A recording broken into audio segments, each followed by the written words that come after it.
our longest trusted English newspaper since 1898. Now available digitally.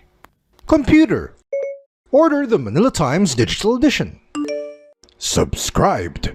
Get the Manila Times Digital Edition for less than 2 pesos and 50 centavos per day when you sign up for 1 year. The Manila Times, news source of choice, trusted since 1898. Welcome.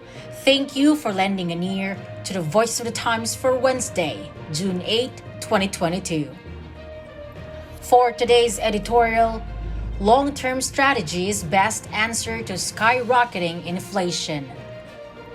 Although the timing was entirely coincidental, it seemed grimly appropriate that the announcement Tuesday of the Philippines' headline inflation rate for May, which turned out to be the highest in the 3.5 years, came on the same day that local oil companies implemented their highest price increases in months.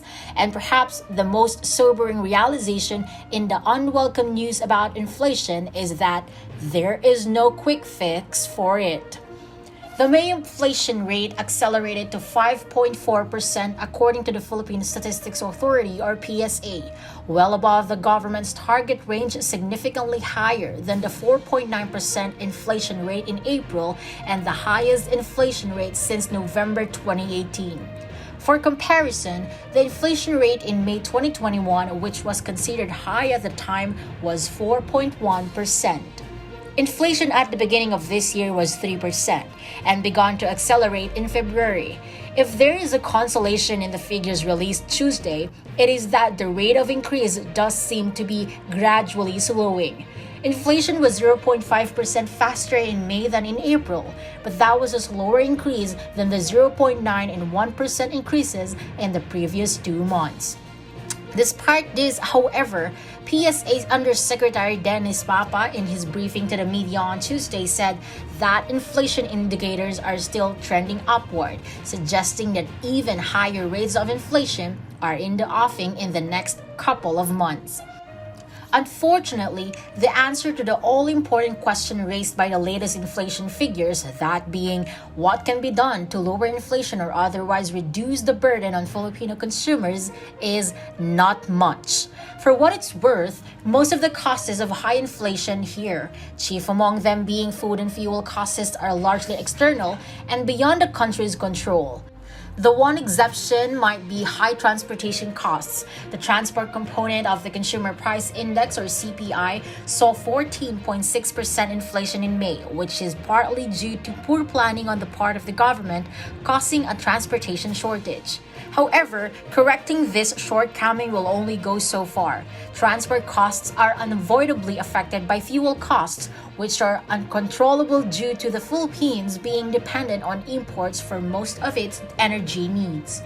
The only other easily accessible remedy to high inflation is monetary policy action by the Bangko Sentral ng Pilipinas or BSP, adjustments in interest rates, and bank reserve requirements to either increase or decrease the money supply in the broader financial system. However, there is only a relatively narrow range in which these kinds of policy adjustments can be implemented. Too much intervention one way or the other can upset the economy's balance, potentially leading to a more severe economic slowdown than inflation alone might cause. In our view, the only sustainable solutions to high inflation are those that directly address its fundamental causes: energy and food security. In energy, the most effective way to reduce import reliance and develop the Philippines' energy independence is to redouble our efforts to adopt green energy solutions. Transitioning electricity production away from coal and especially oil and diesel-fired power plants to renewable options will significantly reduce energy costs and price volatility.